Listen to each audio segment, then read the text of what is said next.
Treblinka no tenía el aspecto de un campo de exterminio. Esa era su primera y más calculada forma de tortura. El complejo estaba ubicado en el distrito de Mazovia, en la región boscosa de Mazowsze, Polonia. Las autoridades SS eligieron el lugar deliberadamente por su aislamiento. Un bosque de pinos rodeaba las instalaciones en casi todos sus flancos. Los caminos de acceso eran escasos y la línea de ferrocarril que conectaba el campo con la red de deportaciones polacas pasaba por la pequeña localidad de Małkinia Górna, un nudo ferroviario que los nazis habían incorporado discretamente a su red de transporte de víctimas. El campo comenzó a construirse en la primavera de 1942. No tardó más de 2 meses en estar operativo. El 23 de julio de 1942, el día en que comenzaron las deportaciones masivas desde el gueto de Varsovia, Treblinka recibió sus primeros transportes. En aquella jornada inaugural llegaron varias decenas de vagones cargados con aproximadamente 6.000 personas. La maquinaria todavía no estaba completamente ajustada. Los cuerpos se acumularon tan rápido que durante las primeras semanas los cadáveres quedaron insepultos durante días, generando un hedor que era perceptible a más de 10 kilómetros del perímetro del campo. Treblinka estaba dividido en 2 secciones separadas pero relacionadas. Treblinka 1 era un campo de trabajos forzados clásico donde polacos, tanto judíos como no judíos, eran obligados a trabajar en la cantera de grava del campo. Treblinka 2 era el campo de exterminio propiamente dicho. Ambas instalaciones se hallaban a menos de 2 kilómetros una de la otra en una relación simbiótica y siniestra. Mientras en Treblinka 1 la muerte era lenta y gradual, en Treblinka 2 era casi instantánea. El campo de exterminio tenía aproximadamente 600 metros de largo por 400 metros de ancho. Sus dimensiones eran intencionalmente modestas, casi austeras. No se necesitaba espacio para almacenar vivos, solo para matar. Una alambrada de más de 3 metros de altura reforzada con ramas entretejidas impedía ver el interior desde cualquier ángulo exterior. Torres de vigilancia distribuidas en los puntos estratégicos del perímetro completaban la arquitectura del confinamiento. Internamente la estructura estaba organizada en 2 zonas principales. El área de recepción y despojo comprendía la falsa plataforma ferroviaria, los barracones donde se desnudaba a las víctimas, las instalaciones donde se les cortaba el cabello a las mujeres y los depósitos donde se clasificaba todo lo confiscado. La zona de exterminio, separada de la anterior por una segunda alambrada interior, albergaba las cámaras de gas originales y, más tarde, el edificio ampliado donde se instalaron 10 cámaras nuevas. Conectando ambas zonas existía un pasillo cercado de aproximadamente 150 metros de longitud y menos de 2 metros de ancho que los guardias alemanes y ucranianos denominaban en alemán Himmelfahrtstraße, que se traduce literalmente como «la carretera al cielo». Este nombre no era casual, era el último corredor que recorrían miles de personas desnudas, empujadas a culatazos, mientras los perros entrenados mordían sus flancos y los guardias gritaban instrucciones contradictorias para maximizar la confusión y el pánico. Era el camino a las cámaras de gas, y a quienes lo transitaban nunca les había sido tan evidente lo que significaba morir. Pero la característica más perturbadora del diseño de Treblinka no era la alambrada ni las torres, era la ilusión.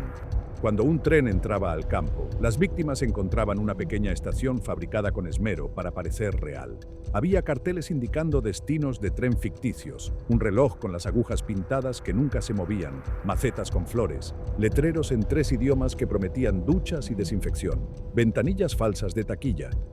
El edificio principal de recepción tenía pintura fresca de color amarillo, una arquitectura limpia que evocaba una parada de ferrocarril de pueblo tranquilo. Los nazis sabían con precisión lo que estaban haciendo. Cada minuto que las víctimas creyeran estar en un lugar de tránsito era un minuto en que no entrarían en pánico, no intentarían escapar, no oprimirían resistencia colectiva. Este engaño arquitectónico era en sí mismo una forma de tortura psicológica de escala masiva.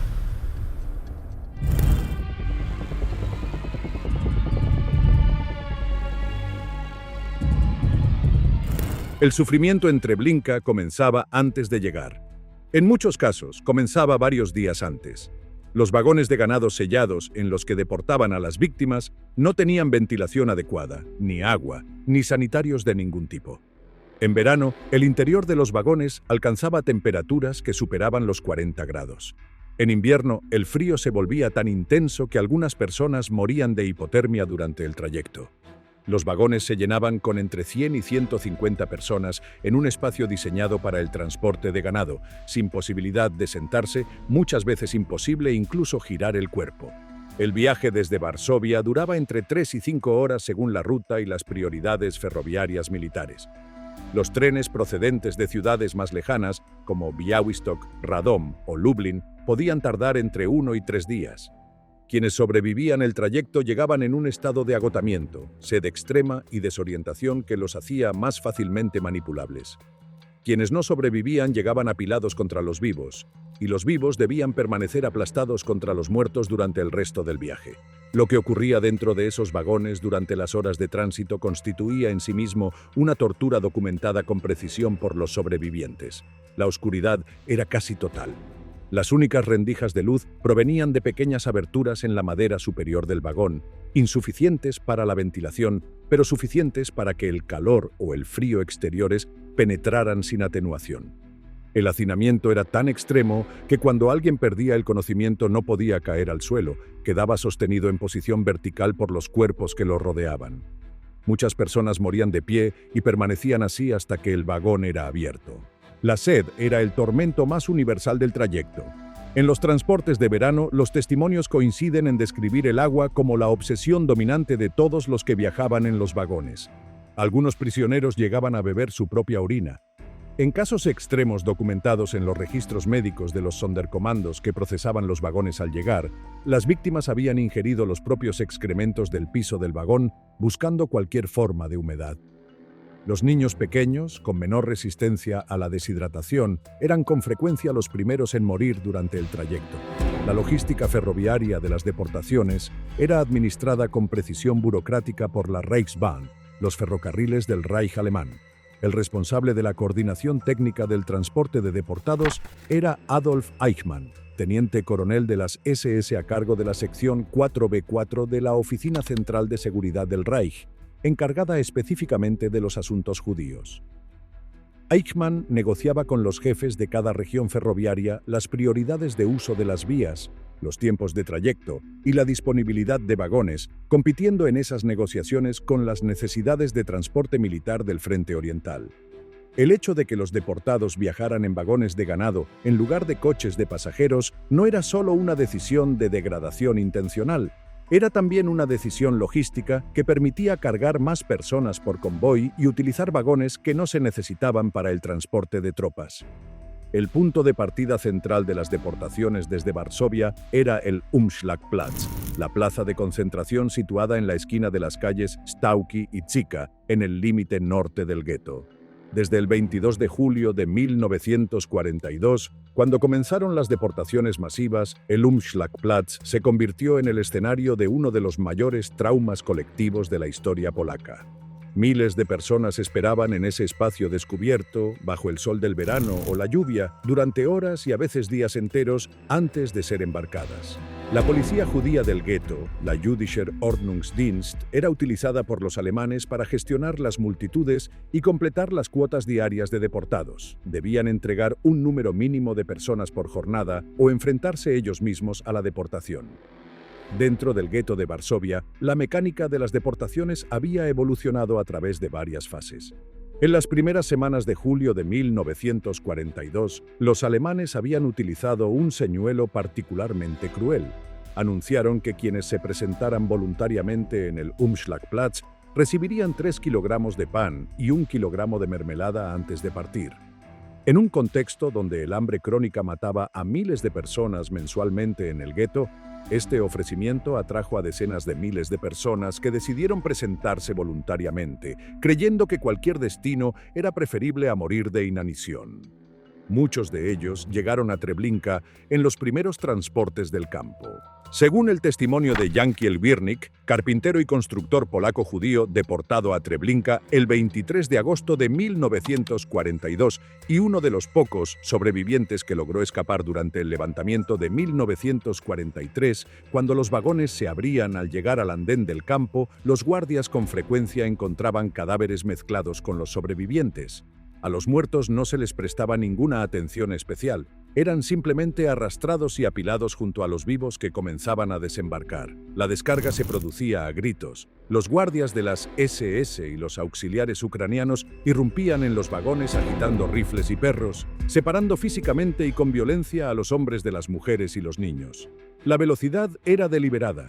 Entre más rápido se segmentara el grupo, menos tiempo había para que las familias se organizaran, para que la gente comprendiera lo que estaba ocurriendo, para que se iniciara cualquier forma de resistencia. El andén de Treblinka 2 tenía capacidad para recibir simultáneamente entre 3 y 4 vagones. Cuando un transporte llegaba con 20, 30 o más vagones, el proceso de descarga se realizaba en tandas.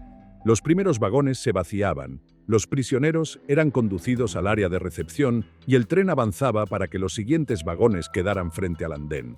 Este proceso podía durar varias horas para los transportes más grandes. Durante ese tiempo, las personas que seguían en los vagones cerrados continuaban sufriendo las condiciones del viaje, sin información sobre lo que ocurría fuera, escuchando los gritos y el caos de la descarga de los vagones anteriores. Los niños sin acompañante adulto, de los que llegaban muchos en los transportes procedentes de los orfanatos del gueto, eran descargados por los Sonderkommandos que trabajaban en el andén. Varios testimonios describen la imagen de niños de 3 o 4 años que llegaban solos, sin entender dónde estaban, buscando a sus madres entre la multitud del andén. Los guardias no hacían distinción alguna. La edad mínima documentada de víctimas de Treblinka, según los registros de algunas comunidades deportadas que sobrevivieron parcialmente en archivos polacos, incluía bebés de días de nacido. Los hombres eran conducidos a un barracón de madera. Las mujeres, con los niños, a otro. En el barracón de los hombres, las órdenes eran claras: desnudarse completamente, dejar todos los objetos de valor, documentos y pertenencias personales. En el de las mujeres, la orden adicional era sentarse en bancos donde prisioneros del Sonderkommando procedían a cortarles el cabello al ras con tijeras.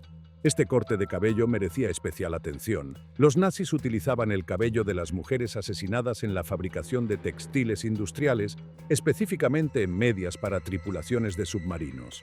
El proceso tenía una frialdad burocrática que resultaba desconcertante. Los cortadores forzados sabían lo que venía después. Las víctimas muchas veces todavía no. Ese desfase entre el conocimiento de unos y la ignorancia de otros era parte fundamental de la mecánica del terror de Treblinka. Los objetos confiscados en el área de recepción eran clasificados y almacenados con una meticulosidad que revelaba el valor económico que los nazis extraían del proceso de exterminio. El dinero en efectivo de distintas monedas europeas era separado por divisa. Las joyas eran clasificadas por material.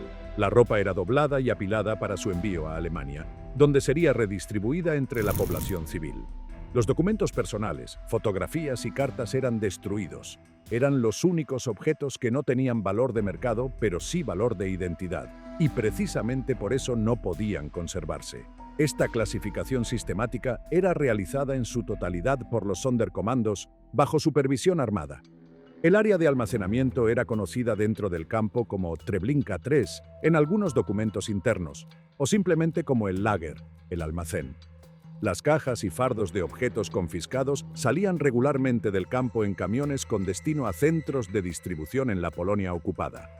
La escala de este flujo de bienes robados era tal que los historiadores que estudiaron la economía de la Operación Reinhardt calcularon que el valor total de lo confiscado en los 3 campos principales, Treblinka, Sobibor y Bełżec, superó en términos actualizados varios cientos de millones de dólares, sin contar el oro dental extraído de los cadáveres. Wiernik documentó en su testimonio escrito, redactado poco después de su fuga y publicado clandestinamente en 1944, lo que observó en aquellos primeros momentos dentro del campo. La primera impresión era de caos manufacturado, gritos en 3 idiomas, perros ladrando, el ruido de muebles volcados, el llanto de niños que no entendían por qué les arrancaban a sus madres. Todo ello combinado con el olor particular del campo, una mezcla de humo de madera, productos químicos de limpieza y algo más difícil de nombrar, algo que Wiernik describió como un olor dulzón y pesado que tarde o temprano todos reconocían como descomposición. Nadie en Treblinka recibía un número. Nadie era registrado, nadie era fichado. La identidad dejaba de existir en el momento de bajar del tren, porque la identidad presuponía futuro, y en Treblinka el futuro no existía para casi nadie. Esa ausencia de registro era también una ausencia de duelo posible. En Auschwitz, donde los prisioneros eran tatuados y fichados, quedaba al menos la posibilidad teórica de rastrear el destino de una persona específica. En Treblinka no quedaba nada. Las familias que sobrevivieron la guerra y buscaron a sus muertos no encontraron ningún documento, ningún número, ningún registro. Solo el nombre del campo como destino final de un tren que había salido de una ciudad en una fecha determinada y el silencio absoluto después.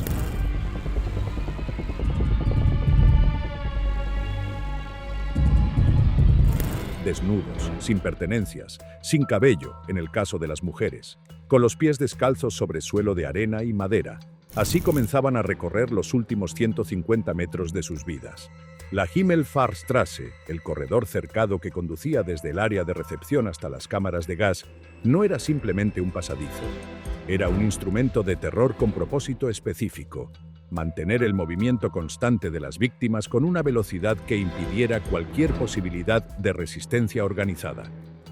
Las paredes de alambrada y vegetación entretejida impedían ver más allá de unos metros en cualquier dirección. El pasillo era tan estrecho que la gente avanzaba casi en fila india, empujada desde atrás y golpeada desde los lados.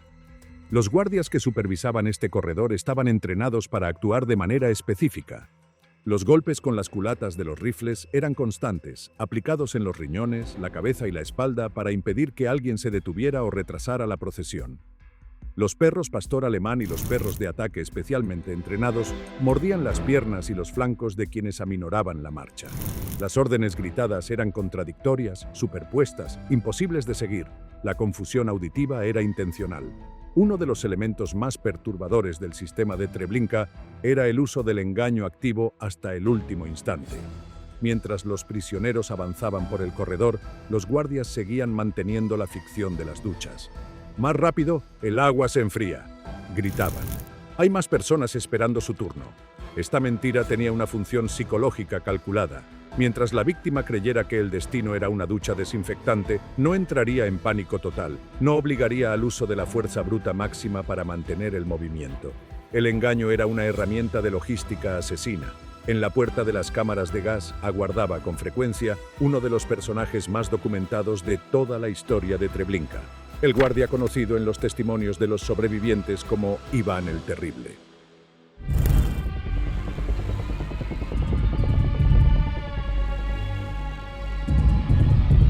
Su nombre completo era Iván Marchenko y era ucraniano. Marchenko había ingresado en la infantería soviética el 27 de mayo de 1941. Fue capturado por las fuerzas alemanas el 10 de julio de ese mismo año durante las primeras semanas de la Operación Barbarroja, la invasión nazi de la Unión Soviética, en la que los alemanes capturaron aproximadamente 5,7 millones de soldados del Ejército Rojo en los primeros meses de combate. Las condiciones en los campos de prisioneros de guerra alemanes para los soldados soviéticos eran deliberadamente letales. El régimen nazi había determinado que los eslavos capturados no tenían derecho a las protecciones de la Convención de Ginebra. En el campo de Chelm, donde Marchenko estuvo inicialmente recluido, la mortalidad entre los prisioneros soviéticos alcanzó en algunos períodos el 60% mensual por hambre, enfermedad y ejecuciones directas. Desde Chelm, Marchenko fue trasladado al campo de Trauniki, una instalación especialmente creada por las SS para convertir a prisioneros de guerra soviéticos en guardias auxiliares de los campos de exterminio. La selección de candidatos para Trauniki no era aleatoria. Los reclutadores de las SS buscaban hombres que hubieran demostrado disposición a colaborar, que no tuvieran lazos políticos con el régimen soviético o que simplemente prefirieran cualquier cosa a seguir muriendo en los campos de prisioneros de guerra.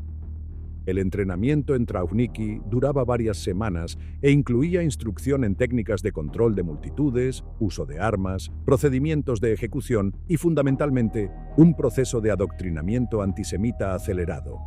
Los guardias entrenados en Trauniki eran conocidos como Traunikimener y en su mayoría provenían de Ucrania, Bielorrusia y las repúblicas bálticas. El programa los exponía a un proceso de desensibilización deliberada ante la violencia. Quienes completaban el entrenamiento eran desplegados en los campos de la Operación Reinhard, el plan nazi de exterminio sistemático de los judíos de Polonia. Esta operación llevaba el nombre de Reinhard Heydrich, jefe de la Oficina Central de Seguridad del Reich y uno de los arquitectos principales de la solución final, asesinado en un atentado en Praga en mayo de 1942. La función de los Trauniki-Männer en los campos de exterminio era crucial para el funcionamiento del sistema. Las SS no tenían efectivos suficientes para gestionar por sí solas la operación diaria de campos que procesaban miles de víctimas cada jornada.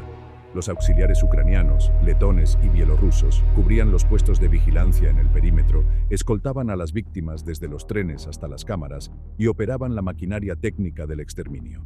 Su presencia permitía que el reducido número de oficiales alemanes de las SS se concentrara en la supervisión y administración. Marchenko fue asignado a Treblinka aproximadamente en el verano de 1942, cuando el campo entró en pleno funcionamiento. Junto con otro guardia ucraniano de apellido Nikolai, cuyo apellido completo no fue establecido con certeza en los juicios posteriores, quedó a cargo de la operación técnica de las cámaras de gas. El mecanismo de ejecución en Treblinka utilizaba monóxido de carbono producido por el escape de un motor de tanque conectado por tuberías a las cámaras herméticas. El motor rugía en una habitación contigua a las cámaras y el proceso de muerte tardaba entre 20 y 25 minutos. El edificio que albergaba las cámaras de gas originales de Treblinka tenía 3 compartimentos. Cada uno medía aproximadamente 5 metros por 5 metros y podía contener entre 200 y 300 personas de pie, completamente comprimidas. Cuando el campo necesitó aumentar su capacidad en otoño de 1942, Jankiel Wiernik, cuyas habilidades como carpintero y constructor habían sido identificadas por los guardias, fue obligado a supervisar la construcción de un nuevo edificio con 10 cámaras de mayores dimensiones. Wiernik tuvo que diseñar y construir las instalaciones donde serían asesinadas decenas de miles de personas, incluidos probablemente miembros de su propia comunidad. Esta obligación constituyó para él una forma específica de tortura psicológica que describió con precisión en su testimonio: la imposibilidad de negarse, la certeza de que el rechazo significaba su muerte inmediata y la conciencia de que aceptar significaba participar en el exterminio de otros. Pero lo que distinguía a Marchenko de un simple operador técnico era lo que ocurría en el corredor antes de que las víctimas entraran a las cámaras.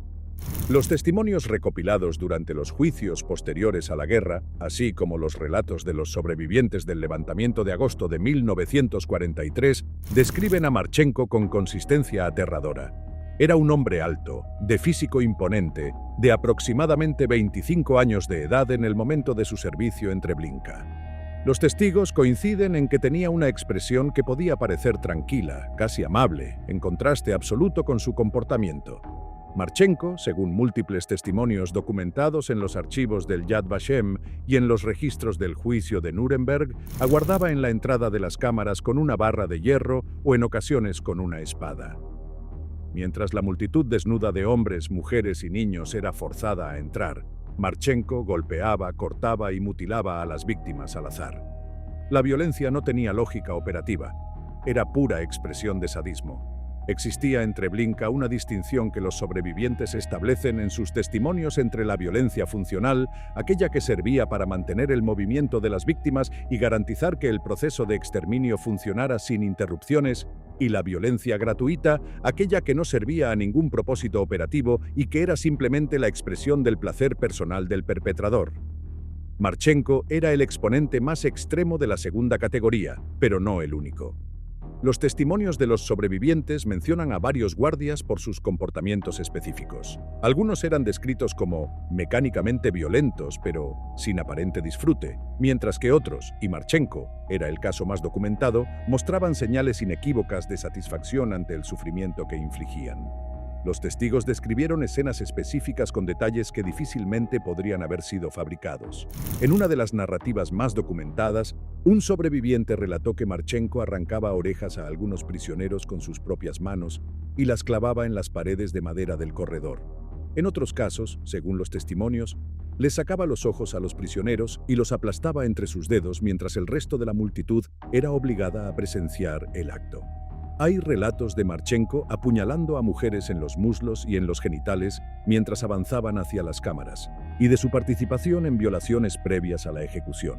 La consistencia de estos detalles entre testimonios de personas que no se conocían entre sí y que prestaron declaración en distintos países y décadas le confiere a ese conjunto de relatos una solidez documental que los tribunales históricos consideraron irrefutable, lo que los testimonios también revelan y que constituye uno de los aspectos más inquietantes del perfil de Marchenko es la naturaleza performativa de su violencia. No solo actuaba con sadismo, lo exhibía, se reía mientras lo hacía.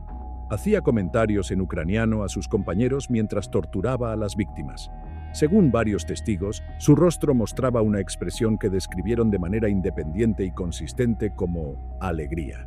Este componente exhibicionista sugiere que parte de la función que la violencia tenía para Marchenko era la afirmación de poder frente a sus pares, el establecimiento de una jerarquía de brutalidad dentro del propio sistema de guardias. El psicólogo James Waller, en su estudio Becoming Evil, publicado en 2002, analizó los testimonios de los perpetradores de Treblinka y otros campos en el contexto de la psicología de la crueldad institucionalizada.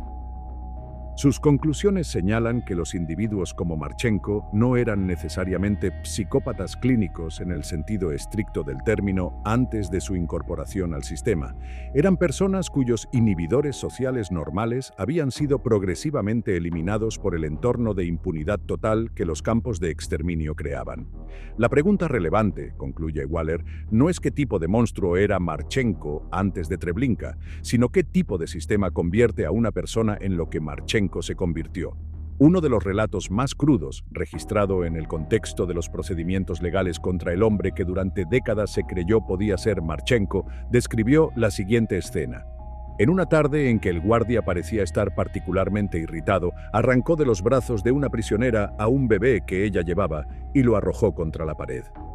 El bebé murió en el acto. Otro sobreviviente describió cómo Marchenko disfrutaba escuchando los sonidos que producían las víctimas desde el exterior de las cámaras selladas durante los 20 minutos que tardaba el proceso, permaneciendo junto a la pared con una expresión de satisfacción en el rostro. Los pisos del corredor y del área adyacente a las cámaras quedaban después de cada operación cubiertos de restos, dientes, fragmentos de piel, ropa desgarrada.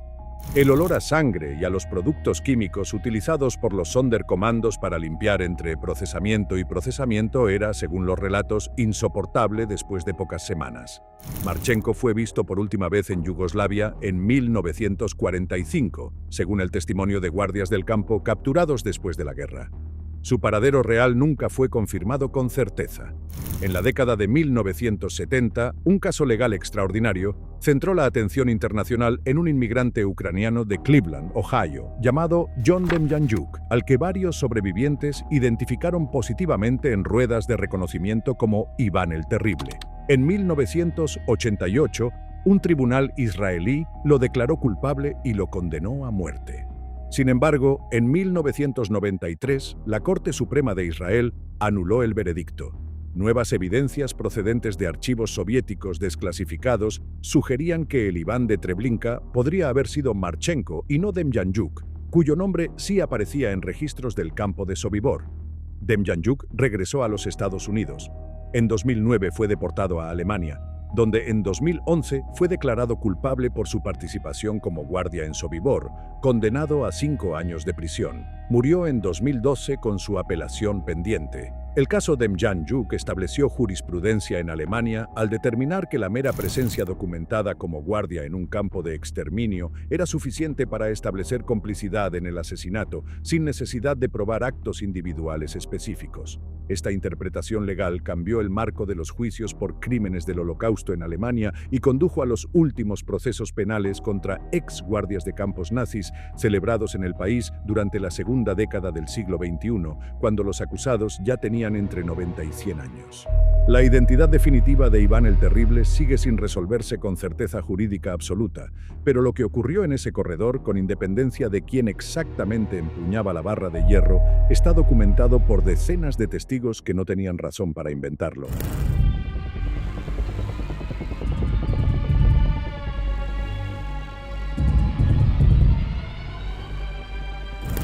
Si existía un castigo específico reservado para aquellos en Treblinka a quienes los nazis decidían mantener vivos temporalmente, era la obligación de convertirse en engranaje del propio exterminio. Los Sonderkommandos de Treblinka eran hombres, principalmente judíos jóvenes y con buena salud física, seleccionados en el andén de llegada para ser destinados a tareas de mantenimiento del proceso de exterminio.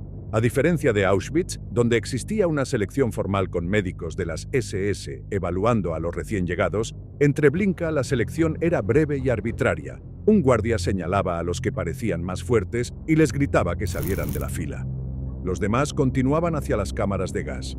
Las tareas asignadas a los Sonderkommandos estaban diseñadas para destruir la mente tanto como el cuerpo.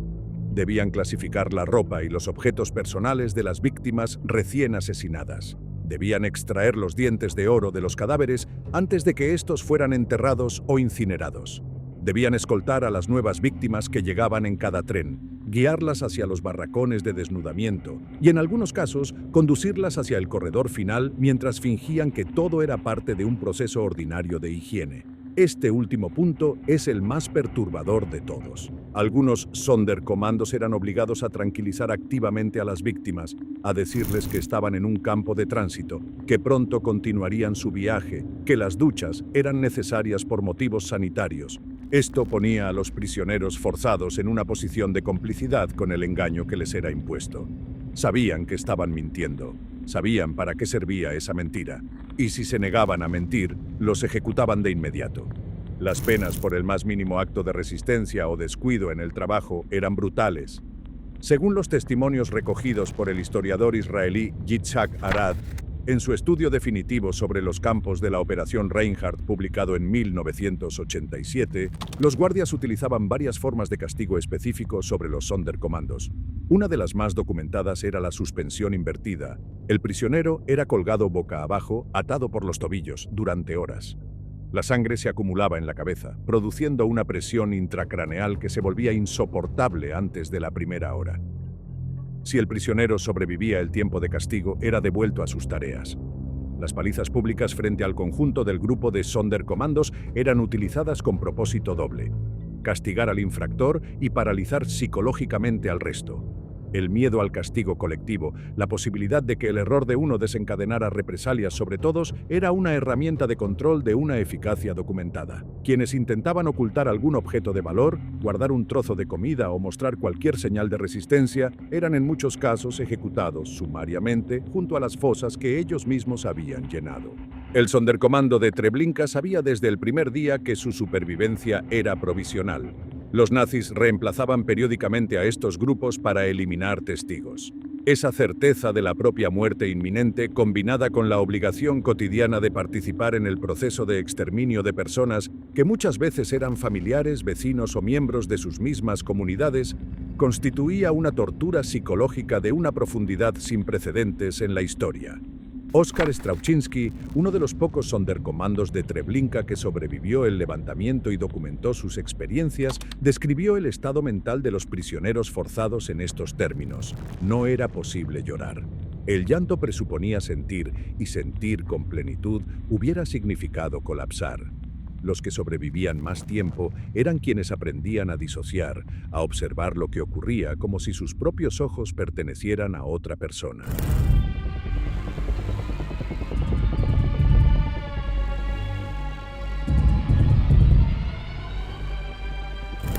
A menos de 2 kilómetros del campo de exterminio, Treblinka 1 existía como su contrapunto siniestro. Si en Treblinka 2 la muerte era casi instantánea, en Treblinka 1 era graduada, lenta y deliberadamente prolongada. El campo de trabajos forzados de Treblinka 1 había sido establecido antes que el de exterminio, en junio de 1941. En él recluían principalmente a polacos detenidos por infracciones al régimen de ocupación, no llevar documentación, comerciar sin permiso en el mercado negro, violar normas del gueto o simplemente haber sido arrestados en redadas aleatorias. La distinción entre culpables e inocentes era inexistente desde el punto de vista práctico. Los alemanes necesitaban mano de obra forzada y cualquier persona detenida en el radio de sus operaciones era elegible. El campo fue puesto bajo la autoridad administrativa del distrito de Varsovia del gobierno general. el territorio polaco ocupado que no había sido anexado directamente al Reich alemán. Su primer comandante fue el SS Hauptsturmführer Theodor van Eupen, bajo cuya dirección el campo adoptó un régimen de trabajo y castigo que sería mantenido y profundizado por sus sucesores. Van Eupen estableció desde el primer mes un sistema de cuotas de producción diaria para la cantera. Cada equipo de prisioneros debía extraer y transportar una cantidad mínima de metros cúbicos de grava. El incumplimiento de la cuota por cualquier miembro del equipo desencadenaba castigos colectivos sobre el grupo completo, un mecanismo que ponía a los prisioneros en conflicto entre sí y dificultaba la solidaridad interna. El corazón económico del campo era la cantera de grava, explotada para la construcción de carreteras y obras ferroviarias en la Polonia ocupada. Los prisioneros trabajaban desde el amanecer hasta que caía la oscuridad, sin pausas establecidas, arrancando piedras del suelo con picos, palas y herramientas que con frecuencia estaban en mal estado. Las jornadas duraban entre 14 y 16 horas en verano. En los meses de invierno, el trabajo continuaba bajo temperaturas de hasta 20 grados bajo cero, con ropa insuficiente, sin guantes, con los pies cubiertos apenas por botas que frecuentemente no eran del número correcto. La grava extraída en Treblinka tenía un destino específico: el proyecto de construcción de la autopista que los nazis planificaban atravesar el territorio polaco ocupado de norte a sur. Este proyecto de infraestructura, diseñado para uso militar y económico del Reich, nunca fue completado, pero durante los años de operación del campo de trabajos forzados, consumió miles de horas de trabajo forzado y contribuyó a la muerte de centenares de prisioneros que sucumbieron al agotamiento, las enfermedades o la violencia directa de los guardias. La composición de la población de Treblinka era más heterogénea que la del campo de exterminio. Además de judíos polacos, el campo albergó a polacos no judíos, gitanos y en periodos específicos a prisioneros de guerra soviéticos. Esta mezcla creaba tensiones internas que los guardias explotaban activamente. La distribución desigual de raciones, la asignación preferencial de ciertos trabajos menos agotadores, el acceso diferencial a instalaciones como el Hospital del Campo. Todo ello estaba estructurado para crear jerarquías internas que atomizaran a los prisioneros y dificultaran la organización colectiva. Las palizas eran constantes y no requerían justificación. Los guardias del campo, en su mayoría hombres de las SS con mandato pleno de aplicar el nivel de violencia que consideraran apropiado, golpeaban a los prisioneros que aminoraban el ritmo, que cometían errores, que miraban en la dirección equivocada o simplemente cuando el guardia estaba de mal humor. Quien caía al suelo por agotamiento era golpeado hasta levantarse. Quien no podía levantarse era ejecutado en el acto, su cuerpo arrastrado y depositado en una fosa detrás del campo. La relación entre Treblinka I y Treblinka II tenía también una dimensión funcional concreta. Algunos de los prisioneros del campo de trabajos forzados eran utilizados ocasionalmente en tareas de apoyo logístico para el campo de exterminio, incluyendo el transporte de materiales de construcción, el suministro de leña para las hogueras de la Operación 1005 y trabajos de mantenimiento en las instalaciones periféricas.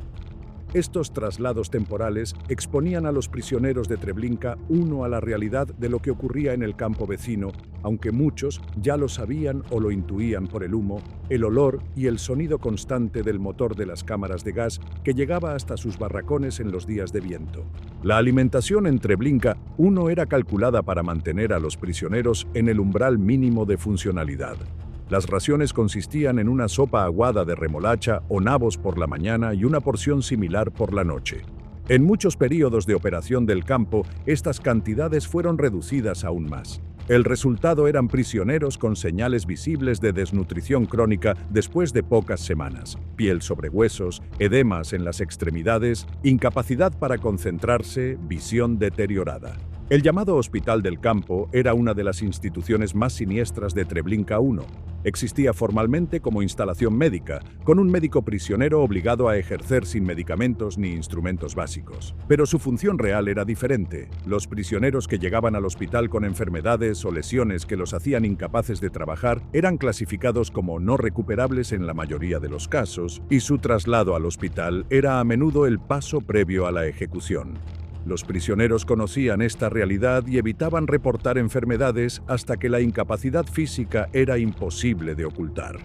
Esta negación del propio sufrimiento, practicada día tras día, tenía consecuencias físicas severas. heridas infectadas que avanzaban sin tratamiento, enfermedades respiratorias que se convertían en neumonías, fracturas menores que al no ser inmovilizadas correctamente producían deformidades permanentes.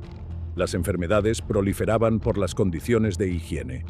Los barracones de madera sin aislamiento térmico, con plataformas de tablas donde los prisioneros dormían apretados unos contra otros, eran vectores perfectos para la disentería, el tifus y las infecciones respiratorias. En verano, los mosquitos que proliferaban en los charcos cercanos al campo transmitían fiebres que debilitaban a los prisioneros en cuestión de días. En invierno, el hielo sobre el suelo de los barracones hacía que los prisioneros que dormían en los niveles inferiores de las plataformas despertaran con la ropa helada y los pies entumecidos.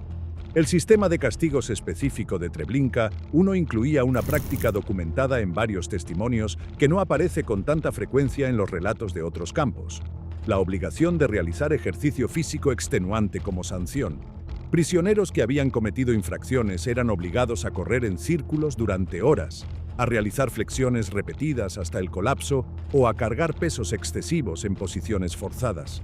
Esta forma de castigo, aparentemente menos brutal que los golpes, pero igualmente destructiva para cuerpos ya debilitados por el hambre y el trabajo, era utilizada con particular frecuencia por ciertos guardias que parecían encontrar en ella una satisfacción diferente a la de la violencia directa. El historiador Samuel Willenberg, que fue deportado a Treblinka en octubre de 1942 y fue uno de los pocos sobrevivientes del levantamiento de 1943, describió haber podido escuchar desde el campo de exterminio los sonidos que provenían del campo de trabajos forzados cercano: el ruido del trabajo en la cantera, los gritos de los guardias, el golpe sordo de las herramientas contra la piedra. Esa presencia auditiva del sufrimiento paralelo era parte del tejido sonoro permanente de Treblinka. El destino final de los prisioneros de Treblinka, uno que no había muerto durante su internamiento, fue determinado por las circunstancias del cierre del campo. Cuando la actividad del campo de exterminio vecino cesó en octubre de 1943, la razón de ser logística de Treblinka desapareció también. Los prisioneros que quedaban vivos en ese momento, cuyo número exacto no está precisamente documentado, pero que los historiadores estiman en unas pocas decenas, fueron liquidados antes del cierre definitivo. La regla que había gobernado el funcionamiento de ambos campos desde el primer día se aplicó también al final: no debían quedar testigos.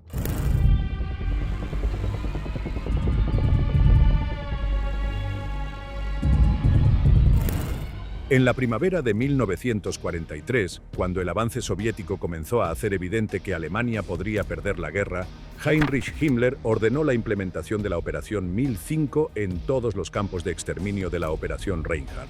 La razón era concreta. En abril de 1943, la Alemania nazi había revelado públicamente el descubrimiento de las fosas de Katyn, donde el NKVD soviético había ejecutado a aproximadamente 22.000 oficiales militares y ciudadanos polacos entre 1940 y 1941.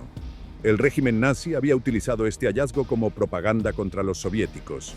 Pero el efecto inesperado fue que los propios jerarcas nazis tomaron conciencia de lo que significaba que el mundo descubriera fosas masivas, pruebas documentadas de crímenes de lesa humanidad, y en el escenario de una posible derrota alemana, la base jurídica para juicios de posguerra. La Operación 1005 no fue diseñada exclusivamente para Treblinka. Era un programa sistemático que cubría todos los sitios de asesinato masivo en el territorio ocupado del este, desde los campos de la Operación Reinhard en Polonia hasta los sitios de fusilamientos masivos en Ucrania, Bielorrusia y los países bálticos. El oficial responsable de su coordinación general era el SS Standartenführer Paul Blobel, quien había comandado el Einsatzgruppe que perpetró la masacre de Babi Yar en septiembre de 1941, donde fueron asesinados 33.771 judíos en 2 días. Blobel tenía, por tanto, un interés personal, además del institucional, en la destrucción de evidencias. Era responsable de algunos de los mayores crímenes que la operación intentaba ocultar. Fue juzgado en Nuremberg, condenado a muerte y ejecutado en 1951. En Treblinka, la Operación 1005 comenzó a implementarse en la primavera de 1943, cuando los transportes masivos desde Varsovia ya habían cesado y el campo estaba en una fase de actividad reducida. Los Sonderkommandos fueron organizados en brigadas específicas para el trabajo de exhumación, con un número de prisioneros estimado en torno a 300 en el período de mayor actividad de la operación. Himmler ordenó exhumar y quemar los cuerpos. En Treblinka, esta orden convirtió a los Sonderkommandos en excavadores de su propia historia. Las fosas de Treblinka contenían cuerpos en distintos estados de descomposición. Los que habían sido enterrados en los primeros meses de operación del campo, durante el verano de 1942, llevaban casi un año bajo tierra. El proceso de descomposición en suelo arenoso, con un nivel freático relativamente alto en la región de Masovia, había avanzado de manera heterogénea. Algunos cuerpos estaban casi completamente esqueletizados, mientras que otros, más profundos o en zonas con menor humedad, estaban parcialmente preservados. La apertura de las fosas liberaba gases de descomposición acumulados que podían causar pérdida de consciencia en los trabajadores que no se alejaban a tiempo. Los prisioneros forzados a desenterrarlos enfrentaban condiciones de trabajo que ningún ser humano debería haber enfrentado. Los arqueólogos forenses modernos que trabajan en exhumaciones de víctimas de masacres utilizan equipos de protección respiratoria, trajes especiales, guantes de látex reforzado y protocolos estrictos de gestión del estrés postraumático que incluyen rotaciones frecuentes y apoyo psicológico. Los prisioneros de Treblinka trabajaban a manos desnudas, sin máscaras, sin rotaciones, sin ninguna forma de apoyo psicológico, bajo la supervisión constante de guardias que los golpeaban si aminoraban el ritmo. Los nazis habían traído desde Alemania raíles de ferrocarril que utilizaron para construir enormes parrillas sobre fosas abiertas, con capas alternadas de madera y cuerpos. La ingeniería de estas hogueras había sido desarrollada en los otros campos de la Operación Reinhard, particularmente en Sobibor, donde se habían realizado las primeras experimentaciones con métodos de cremación masiva al aire libre. El problema técnico que los nazis enfrentaban era que los cuerpos humanos no arden fácilmente sin combustible adicional, especialmente cuando están parcialmente descompuestos y tienen alta concentración de humedad. La solución fue alternar capas de madera entre los cuerpos y usar combustible acelerador, frecuentemente gasolina o aceite de motor, para iniciar y mantener la combustión. Las hogueras así encendidas ardían durante días. El olor se extendía por kilómetros. Los residentes de Maukinia Gorna y de otras aldeas dentro de un radio de 10 kilómetros describieron en testimonios posguerra haber visto columnas de humo oscuro durante semanas y haber reconocido el origen del olor, aunque muchos afirmaron no haber podido o querido confrontar ese conocimiento directamente. Esta negación de los testigos civiles cercanos a los campos de exterminio ha sido estudiada por los historiadores como uno de los fenómenos psicológicos y sociales más complejos de la historia del Holocausto. La distinción entre no saber, sospechar, saber pero no actuar y saber y colaborar activamente forma un espectro cuya investigación continúa abierta. Los huesos que no se consumían completamente en el fuego eran triturados con máquinas traídas expresamente para esa función. La tierra se removía una y otra vez hasta que quedara reducida a cenizas mezcladas con restos humanos. En algunos sectores del campo, los prisioneros debían tamizar la tierra después de la cremación para recuperar objetos metálicos que no se habían fundido completamente: hebillas, monedas, restos de joyas. Estos objetos eran recogidos y enviados al sistema de reciclaje de materiales de las SS, integrándose en la economía de guerra del Reich. Treblinka no solo mataba, pretendía desaparecer incluso la evidencia del crimen. Para los Sonderkommandos obligados a realizar este trabajo, la dimensión psicológica era aún más devastadora. Entre los cuerpos que desenterraban, podían encontrar los de sus propios familiares, deportados en transportes anteriores. Varios testimonios describen la experiencia de reconocer una prenda de ropa, un objeto personal o un rasgo físico en los restos que estaban desenterrando. La impotencia ante ese reconocimiento, la imposibilidad de detener el trabajo, era una forma de tortura sin precedentes. Un elemento adicional de la Operación 1005, que pocas veces se menciona, fue la instrucción de mezclar las cenizas con tierra vegetal y, en algunos casos, dispersarlas sobre campos cultivables adyacentes al perímetro del campo. Esta práctica, documentada en al menos uno de los testimonios de sobrevivientes, llevaba la destrucción de la evidencia a un nivel que trascendía lo meramente logístico. era la disolución literal de los muertos en la tierra, la conversión de las víctimas en polvo sin marca ni referencia geográfica. El objetivo final no era solo que no hubiera cuerpos, era que no hubiera suelo que pudiera ser señalado como el lugar donde alguien yacía. Y todos sabían algo más. Cuando terminara la Operación 1005, cuando no quedaran más fosas que vaciar ni más evidencia que destruir, ellos mismos serían eliminados. El campo cerraría, y quienes sabían lo que había ocurrido no podían ser dejados con vida. La certeza de la propia muerte inminente, vivida día a día mientras se destruían las pruebas del crimen del que uno mismo había sido testigo forzado, era el último y más cruel círculo del sistema de tortura de Treblinka. Esta dinámica tuvo una consecuencia inesperada para los planificadores nazis. Aceleró la decisión de los prisioneros de rebelarse. El levantamiento del 2 de agosto de 1943 no fue un acto de esperanza en el sentido convencional. Era la respuesta lógica de personas que habían calculado con precisión que su único futuro posible dentro del campo era la muerte en las próximas semanas. La Operación 1005 le quitó a los prisioneros la última razón para la pasividad. Si iban a morir de todas maneras, la única elección real que tenían era cómo.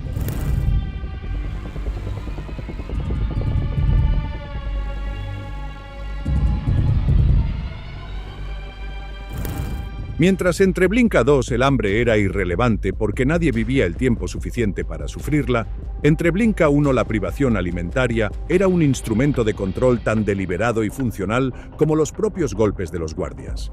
El régimen alimentario del campo de trabajos forzados estaba calculado con precisión para mantener a los prisioneros en el umbral más bajo de funcionalidad física que aún les permitiera trabajar. Las investigaciones de los nutricionistas del Nuremberg Medical Trial, realizadas entre 1946 y 1947, establecieron que las raciones suministradas en los campos de la Operación Reinhardt equivalían a entre 400 y 800 calorías diarias en un contexto donde un trabajador manual adulto necesita entre 2.500 y 3.000 calorías para mantener su peso y su capacidad de trabajo. El resultado de esta brecha calórica era predecible y estaba previsto por los propios planificadores nazis. Los prisioneros comenzaban a perder peso a partir de la primera semana. Al mes, el deterioro físico era visible. A los 2 o 3 meses, quienes aún estaban vivos mostraban síntomas de desnutrición avanzada. El edema de las extremidades, el pelo que se caía, la dificultad para mantener la temperatura corporal. Después de 4 o 5 meses de ese régimen, la mayoría de los prisioneros habría muerto si no habían sido ejecutados previamente. Los intentos de obtener comida adicional eran castigados con severidad. Cualquier intento de guardar un trozo de pan, de sobornar a un guardia para conseguir una ración extra o de comunicarse con el exterior del campo para recibir alimentos de la población polaca cercana era tratado como una infracción grave que conllevaba castigos corporales, reclusión en celdas de aislamiento o ejecución directa, dependiendo del humor del guardia y de la política del comandante en ese periodo. Esta paradoja era uno de los mecanismos más sofisticados del sistema de terrorismo cotidiano del campo. Se les negaba sistemáticamente lo necesario para sobrevivir y luego se les castigaba por intentar obtenerlo. La deshidratación era otro vector de sufrimiento deliberado. El acceso al agua potable estaba estrictamente controlado. En verano, con temperaturas que superaban los 30 grados en los meses de julio y agosto, los prisioneros que realizaban trabajos físicos extenuantes en la cantera podían llegar a sus barracones al final del día en estados de deshidratación severa.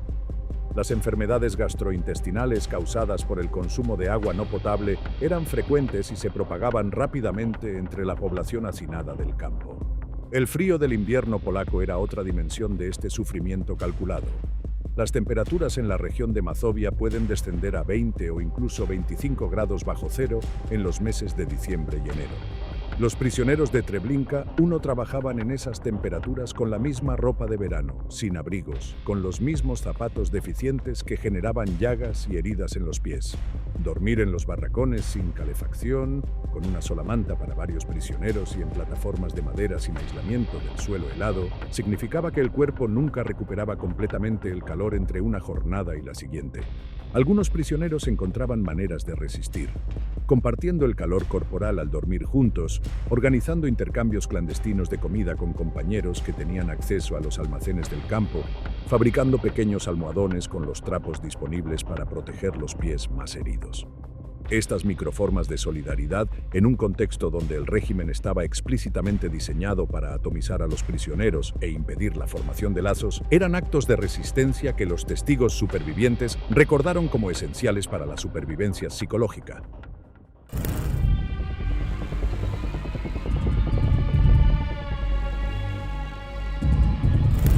En Treblinka, la violencia no era solo una consecuencia del régimen de terror, era su principal lenguaje de comunicación. Los guardias de las SS y los auxiliares ucranianos entrenados en Trauniki, que operaban el campo, habían sido sistemáticamente desensibilizados ante la violencia durante su entrenamiento. Pero el elemento que los testimonios de los sobrevivientes subrayan con mayor consistencia no es la desensibilización, sino la arbitrariedad. La violencia en Treblinka no seguía una lógica de castigo y recompensa comprensible para las víctimas. Un prisionero podía ser golpeado brutalmente por hacer exactamente lo mismo por lo que otro prisionero era ignorado. Esta imprevisibilidad era en sí misma un instrumento de control. Cuando la violencia es impredecible, el cuerpo y la mente se mantienen en un estado de alerta constante que el sistema nervioso no puede sostener indefinidamente. Después de semanas en ese estado, los prisioneros desarrollaban lo que los psiquiatras posguerra documentaron como un embotamiento emocional, una disminución progresiva de la reactividad ante los estímulos, un estado de pasividad que los hacía menos propensos a resistir, pero también menos capaces de planear la resistencia. Era, funcionalmente, un resultado que convenía a los operadores del campo. Los castigos físicos codificados que se aplicaban en Treblinka incluían la flagelación, normalmente con un látigo de cuero o con cables de metal trenzado, aplicada sobre la espalda desnuda del prisionero mientras éste estaba inmovilizado. El número estándar de latigazos podía ser de 5, 10 o 25, pero en la práctica no existía un límite real. El guardia continuaba según su voluntad. El confinamiento en celdas de aislamiento era otro castigo recurrente. En Treblinka I, como en otros campos de la red nazi, existían celdas de castigo de dimensiones reducidas, aproximadamente 1 metro cuadrado, donde el prisionero era encerrado de pie sin posibilidad de sentarse ni acostarse. No había luz, la ventilación era mínima, y el tiempo en esas condiciones podía extenderse de 1 a varios días. Los prisioneros devueltos a las barracas después de días en esas celdas frecuentemente no podían caminar sin ayuda durante horas. El ahorcamiento como castigo y como método de ejecución pública era utilizado con una frecuencia documentada. Se realizaba en el patio central del campo en presencia de todos los demás prisioneros, que eran obligados a formar filas y observar. Esta exposición forzada al espectáculo de la muerte tenía una función psicológica explícita: demostrar que la ejecución era rutinaria, que podía ocurrirle a cualquiera y que ninguna solidaridad ni ninguna resistencia individual cambiaría esa realidad. El perro como arma contra los prisioneros era una constante en los testimonios de los sobrevivientes de Treblinka. Los guardias utilizaban perros pastor alemán y otras razas de ataque especialmente entrenadas para atacar a los prisioneros a la orden. Los animales habían sido condicionados para responder a las señales de los guardias lanzándose sobre las piernas y los brazos de las víctimas. Las mordeduras frecuentes, que no recibían atención médica, se infectaban con facilidad en las condiciones de higiene deficiente del campo. Pero quizás la forma más sofisticada de tortura psicológica que practicaban los guardias y que los testimonios mencionan con una regularidad que le confiere autenticidad era la manipulación de las esperanzas. Los guardias con frecuencia prometían ventajas, mejoras de ración o la posibilidad de un traslado a condiciones menos duras a cambio de información sobre los planes de resistencia de los prisioneros. En varios casos documentados, estas promesas conducían a la delación de compañeros y a la ejecución posterior, no solo de los delatados, sino también del delator, una vez que su utilidad como informante se había agotado.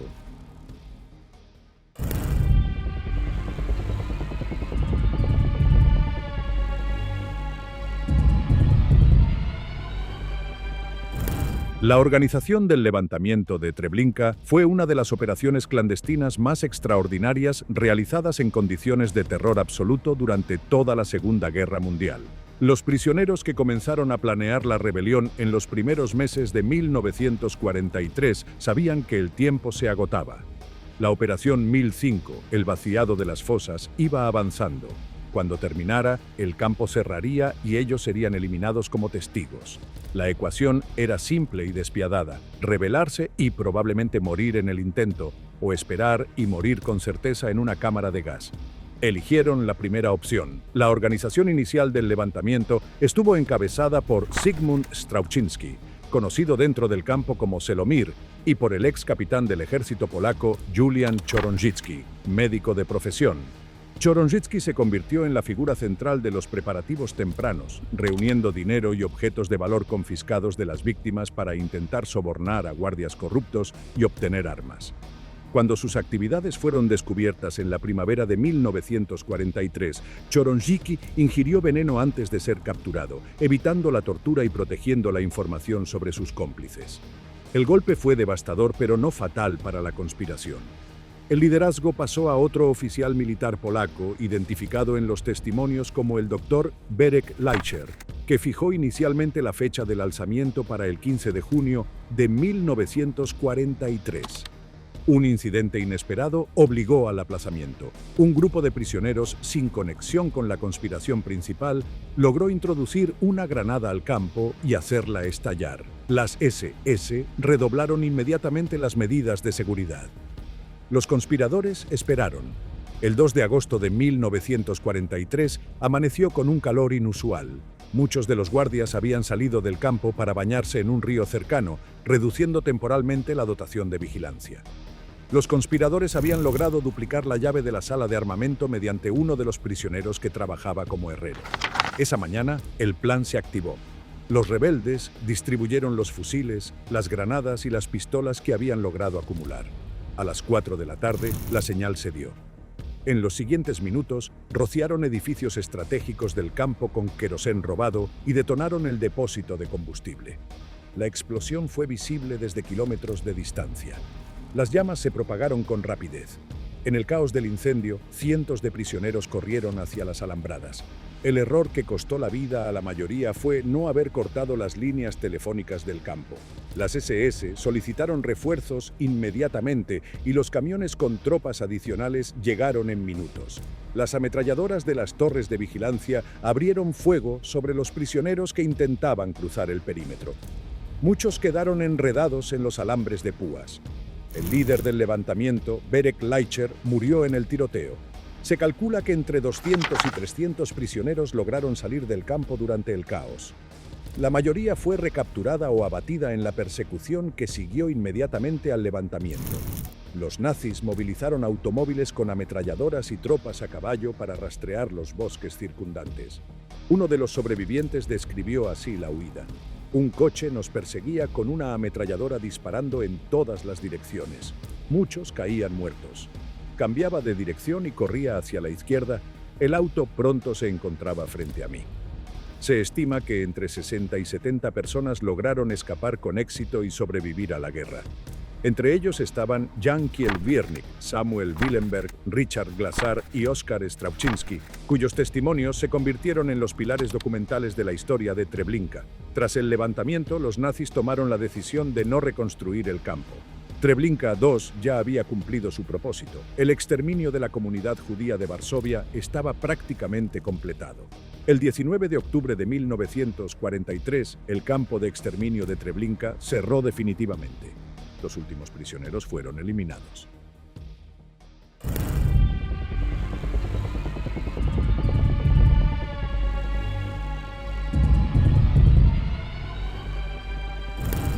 Los nazis no se conformaron con cerrar Treblinka. Intentaron hacer desaparecer su existencia. Después del levantamiento y del cierre del campo, las SS ordenaron el desmantelamiento sistemático de todas las estructuras. Los barracones fueron desmontados pieza a pieza, las alambradas arrancadas de sus postes, las cámaras de gas voladas con explosivos y los cascotes enterrados. Las fosas donde habían ardido los cuerpos durante la Operación 1005 fueron niveladas con tractores y cubiertas de tierra. El suelo fue arado repetidamente para borrar cualquier irregularidad topográfica que pudiera indicar la presencia de estructuras subterráneas. Sobre las ruinas, los alemanes construyeron una granja. Un campesino ucraniano fue instalado en el lugar con su familia. Se plantaron árboles jóvenes en los terrenos del antiguo campo. En apenas meses, el lugar donde casi 1 millón de personas habían muerto en menos de 1 año y medio tenía el aspecto de una propiedad agrícola ordinaria en el paisaje boscoso del noreste polaco. Este esfuerzo de borrado era la última expresión de la lógica que había gobernado Treblinka desde su primer día de operación.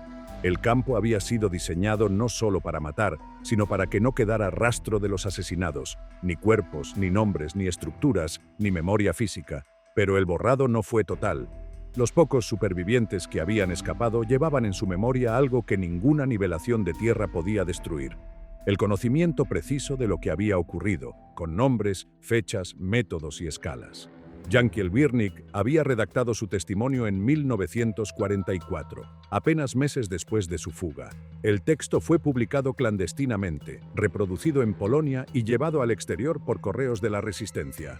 Llegó a los aliados antes de que terminara la guerra, décadas después de 1945, cuando los historiadores y arqueólogos comenzaron a estudiar sistemáticamente el terreno del antiguo campo. Las técnicas de análisis del subsuelo confirmaron lo que los testimonios ya habían establecido. El georradar y las excavaciones controladas localizaron los cimientos de las estructuras, las fosas de combustión y las capas de tierra removida que documentaban el proceso de exterminio y el intento posterior de borrarlo. Hoy el memorial de Treblinka consiste en miles de piedras irregulares plantadas en el terreno del antiguo campo, cada una representando una comunidad judía destruida por la Operación Reinhard. Un monolito de granito marca el área donde se encontraban las cámaras de gas. Los senderos que recorren el memorial siguen aproximadamente el trayecto de las vías ferroviarias y del corredor de exterminio. El lugar es silencioso. El bosque que lo rodea creció sobre las cenizas.